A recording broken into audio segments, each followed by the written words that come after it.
Hey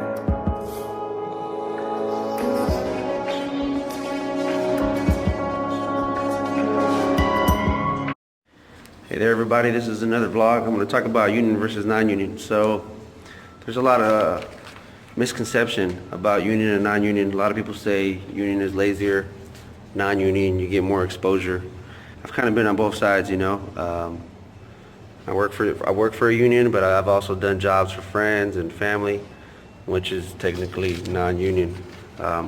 Yeah, the best way that I feel is going the union way, not just because I'm a union member, but there's a lot more exposure. Like this building here that I'm at, you've seen all my videos. This building is glorified track housing. This is just switches and plugs. This is 101, electricity 101, 2 or 3 wires, basic. That doesn't mean this is the only thing that I do. There's tons of things, like across the street. See, right now, those guys are on the underground, so what they're doing is they're setting all the pads and everything so they can put transformers, they can put PG&E coming in, they can put in bus duct, everything before the building gets put together. And as you can see, this building is a pretty small building. This is classified residential. It's 5 stories or less. So next one, I want to talk about pension and money. There's a lot of people that say out there about unions that our union pension, well, my union pension or other unions' pension is having an effect in the economy, and that is not true. If you look it up, it's called a defined benefit. A pension is something that it's some money that comes out of my paycheck I have allocated with all the other members in my union to go into a pot. It goes into a pot. My money, our money. So that has nothing to do with the economy. It's our money goes into a pot. This pot is in stocks and other things and assets, and you know, so that there's interest that builds up on this money. At the same time, this money is being withdrawn for retirees at this particular moment in time. So the contract says, or I'm using contract in a layman's terms, so the contract says that if I put in X amount of time, this is what I'm going to get paid when I retire. There's a certain amount of hours that qualify for a year. Each year that I accrue has a certain value of money. So at the end, when I retire, when I have a certain amount of years, I'm allowed to withdraw a certain amount of money based on these hours. So it's my money that I'm paying in that I will get later. It has nothing to do with the economy on the pension. And on top of that, there's a 401k that is also my money. My money is going into a 401k. I get to choose where to put all my money, just like stocks, bonds, you name it, whatever, you know. So that has nothing to do with the economy as well. One of the nice things is that with the union, I don't have to physically take the money out to put it away in an IRA or something that is equivalent as a 401k. So that comes automatically. I can make an automatic deduction. It is there. It's a nice savings plan. Also, another benefit is a vacation check. So also for my money, there's a little bit of money that goes into a vacation fund. What this fund does is they save the money. Well, every month, at the end of the month, it's like taxes. I get a refund. I get whatever's left over. So every quarter, every 3 months, I also have to pay an international due. So the AFL-CIO is international, IBEW, not just my own local. And so from that vacation money, there's a percentage that they take away. They pay themselves off. I get a nice check. It's basically I get a 5th check every month. So I get 1, 2, 3, 4 weeks, and then I get a 5th one. And it's usually around the same, so I get a 5th check. And again, all these things are just benefits of being in the union. I'm not saying that all unions are like this, or all locals. You know, everything is different. The amount of money that I get paid is based on living expenses and living wages here in San Francisco, which is not the same in New York and, in the South and the Midwest. It's not the same, But that's just my point of view from where I live and what I've seen.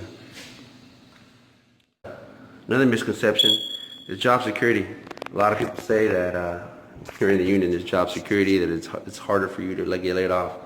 I can guarantee you it's the exact same thing. Nothing is guaranteed. You still will get laid off. The only difference is when you get laid off, you go back to the hall, you sign a book.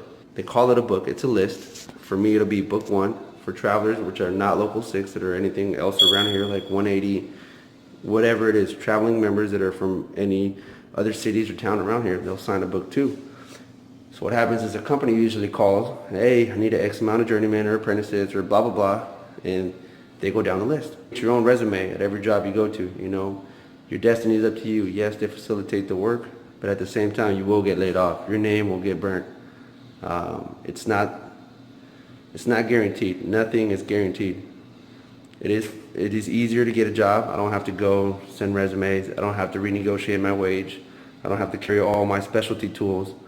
I just carry a base amount of hand tools. Anything special, hydraulic knockout sets, benders, you name it, that are specialty tools, those are provided by the shop based on the job that we're doing. Like right now, I wouldn't need all those tools. I'm not doing that. But if I did, they would have to provide that. In the union is you get medical benefits. A lot of people would say covered California or Affordable Health Care Act, Obamacare, that they're covered, you know, but it's not really to the same extent. Just because you're covered doesn't necessarily mean you're really covered. Some people have to pay a deductible, a really big one, when they go see the doctor, you know. And a lot of people complain about dues, you know, like the dues that I just told you, that to pay the international on top of my own local dues, you know. But all those dues are for administrative purposes, to keep my job, to keep me on the list, to keep me an active member. I would like to ask those people that are non-union or 1099 contract employees to go to the doctor and see how much they're going to charge them. I guarantee you whatever the doctor is going to charge you just to see you at that checkup, it's going to be a lot more than my little due that I pay here and there every month. You know, if you have a kid, how are you going to tell your kid, hey, don't go jump on the monkey bars because you're going to break your arm and now we're going to have to lose our house, you know? Something as simple as that, you know? People out there that have kids would understand that. So having medical insurance is very, very important. Having good medical insurance is very important. Having the option to choose where you want to go, who do you want to see, what kind of insurance you want, to what level you want, you know, and every person's situation is different. You know, there's people that have special needs kids, their spouse is, you know, has a medical condition, you know, it's just things like that that maybe for me at a particular moment in time it doesn't affect me, but it's something very important that is for the whole brotherhood, the IBEW, you know, and this is for all the unions as well. You know, there's a lot of people like Safeway, you know. I was talking to a cashier and he was like, oh, I don't know about the union. They just charge me the dues and everything. But he gets paid more than minimum wage. If he didn't have a union, he wouldn't have minimum wage. He wouldn't have medical benefits. But he didn't know that, you know, because he didn't go out and look for that, you know.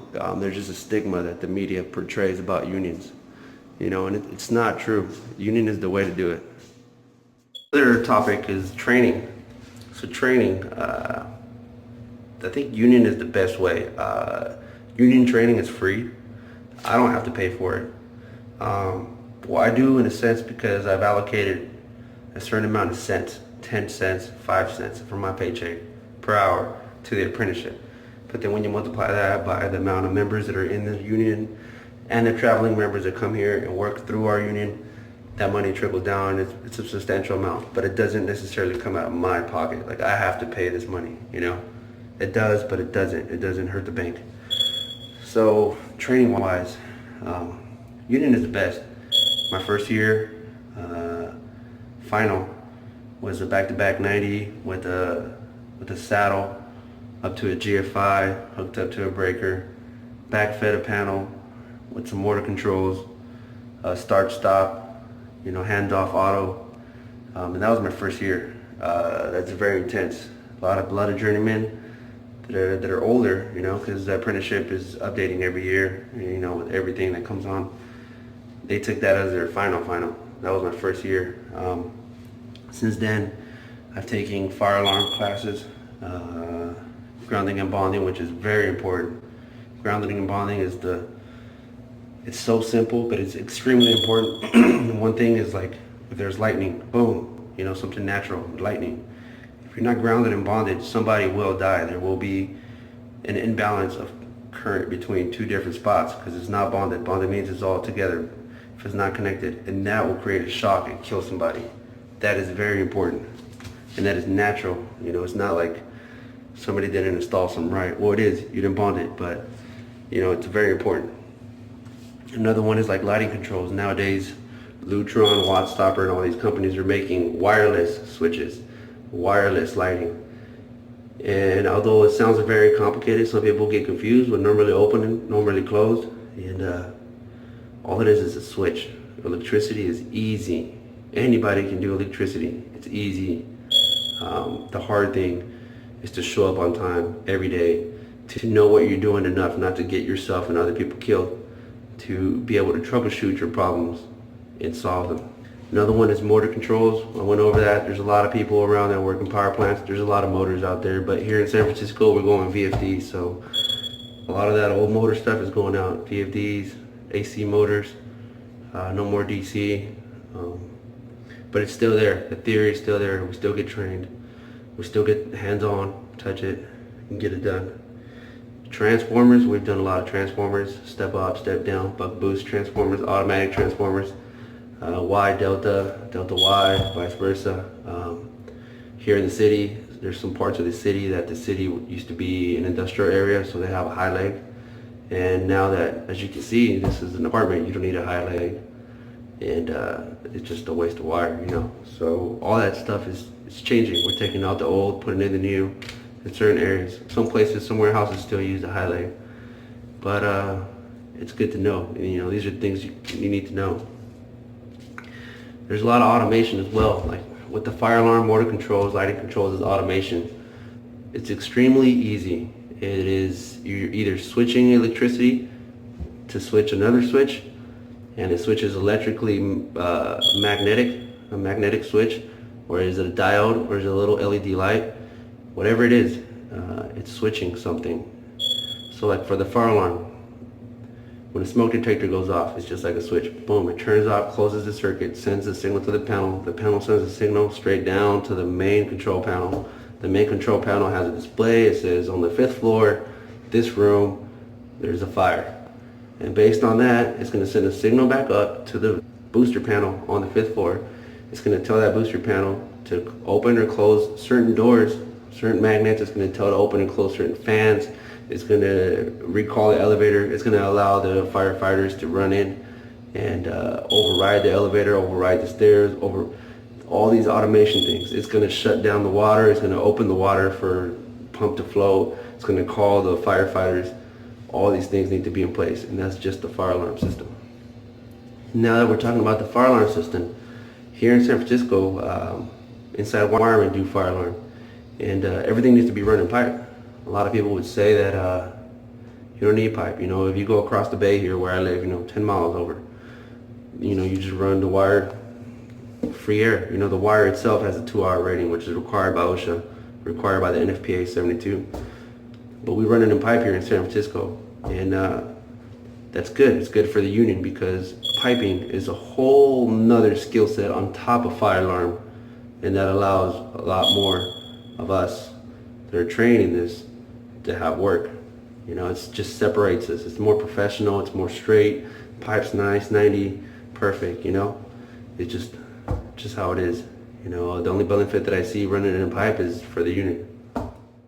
A good observation made by a member, a friend of mine, but it's a very valid one, where some of the non-union people want to go to PLA job. Those of you out there that don't know what a PLA is, a project labor agreement. That usually happens because the union, one of the unions in the trade has made an agreement that that particular job has to go union. So thank you to us for you guys to get paid union wages on those PLA jobs. That is the only way you get paid prevailing wage. When you work on school jobs and you get this prevailing wage, guess what? The state requires it to go union, and if you're not union, you get union wages. So yes, the union is the way. Don't pay attention to the Republicans. Don't pay attention to the media, what they want to tell you about unions. Yeah, they're against it because if I was, like, for an example, if I'm a contractor, the union it is harder on a contractor because I have to pay more to my employees, I have more overhead, so it cuts more profits, you know. But eventually there's some shops that get really, really good, you know, and that's why the labor is so expensive. That's why everything's so expensive to build things, you know. But if everybody was union, you wouldn't have this oh, let me choose a cheaper one, you know, like everybody would be the same. Other people out there that are working in the trades would also get the same benefits as somebody in the union, you know. So yeah, you know, it's just, I can go on and on and on, like days about this. We can get some more members, you know, the rank and file that can tell you the benefits about the union, you know. And I don't know, I feel like based on my experience, okay, I'm not saying there's a lot of really good non-union people out there, but based on my experience, a lot of the non-union work is very, very hack work. What I mean by hack is just like make a hole here, bust a wire, put the switch in, done, you know?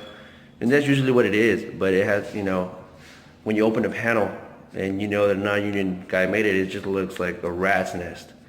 When a union, and not all of them, again, like I said, there's some non-union guys that are really good. I've met a few that are really, really good. I've learned some good tricks from some people, you know, but you can tell, you know, that the work is a lot more hack. It's not professional. It's not professional. Like, there's a little saying, it's good for my house, and then leave it, you know. For your house, it's like, most of us are more flexible, you know. Things work, okay, leave it, you know, it's cool.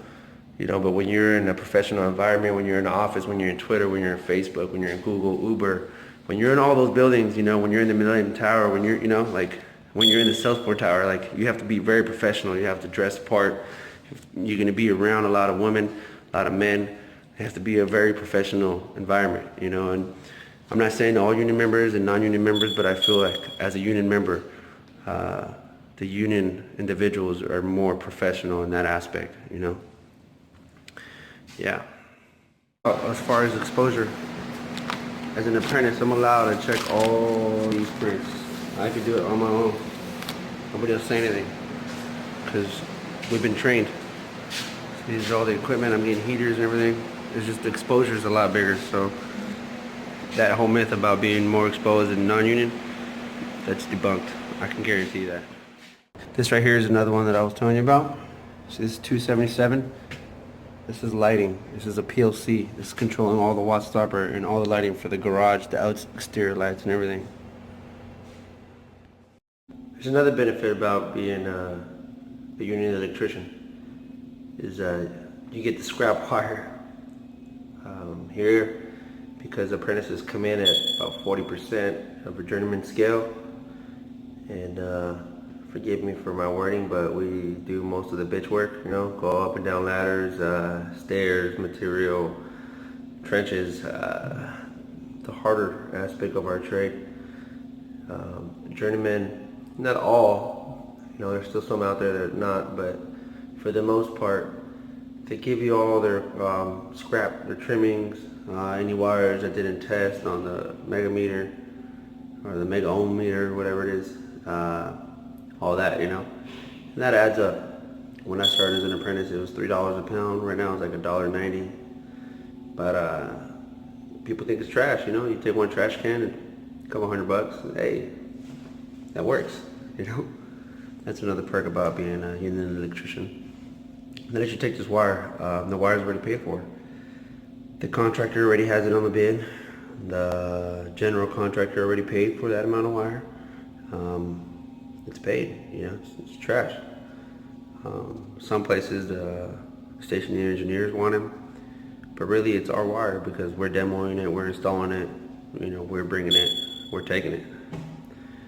But just one of those perks, you know, that's not a mandatory thing, but it's just one of those perks that it's like an unspoken rule that happens. And then once in a while you get paired with a nice journeyman, you know, they buy you coffee or they, I don't know, buy you lunch here and there sparingly, not all the time, you know, but again, is it recognized that they're doing most of the harder work, you know, as far as like cleaning your journeyman's cart, running the wires with studs, like all the hard work, you know, and we get paid the less. So I think it's pretty cool, a little recognition, you know, that's something new that I never knew that coming in. Some of the older gentlemen that have been around for longer, more seniority, I guess. Seniority doesn't really work, you know. You're a journeyman, doesn't matter. Journeywoman. But yeah, it's a tradition that's been passed on. So we like to keep that alive, you know. I know when I become a journeyman, I'll do the same thing to my apprentice. treat them well, you know, and pay it forward, because this is a great trade. There's a lot of great trades out there. I've been in other trades, but by far I really like this. I have a bachelor's in accounting, and all in all, I make about the same. Accounting, I would have to work more hours in one office, in one space all the time. I would have to have more stress because I'm dealing with people's money. I would have to solicit my own work. I'd be on a 1099. I probably won't have benefits. So when you count it in, you know, I'll make more money, but I have to pay for my own benefits. I have to pay for my own stuff, you know. So at the end of the day, am I really making more money? And here in the trade, in San Francisco especially, we're only required to work 7 hours. We have a 7-hour workday. This is the only place, I believe, in the United States that still is holding on to the 7-hour workday. So I work for 7 hours every day. Anything after that is overtime. And if I work overtime Monday through Friday, and they ask me to come Saturday or Sunday or a holiday, but I already work overtime during the week, the rest falls as double the time. Those are little perks, you know. Right now, because of the pay scale and the rate, it doesn't happen as often, but when it does, it's very nice, you know, just to have that extra perk. That helps out. I love it. Like I said, you know, I went to college and everything, and I love it. You can have a salary, you can be in the office, but look, it's 7 hours, I'm home. I have time to do whatever I want. I have time to spend my money, be with my family. I'm not the richest guy, but everything's paid off, you know, and having a good time, living life, you know, living the dream, American dream. That's it. Signing off. If you like my videos, vlog, and that I say, and things that I do, if there's any questions that you want to do or anything that I can talk about more or explain more, like I said, you know, I got a degree in accounting. I've done carpentry. I do mechanic on the side. I electrical on the side, you know, for friends and family. I'm very well rounded, so, you know, I do a lot of music right now. Lately I'm doing a lot of music with a lot of different people, but yeah, any questions or comments and concerns, let me know. I will try to address them. And don't forget to subscribe. You know, you would help me out a lot by subscribing. Subscribing really does help a lot. You know, having you guys' views, and knowing that actually people want to know, you know. Yeah. Subscribe.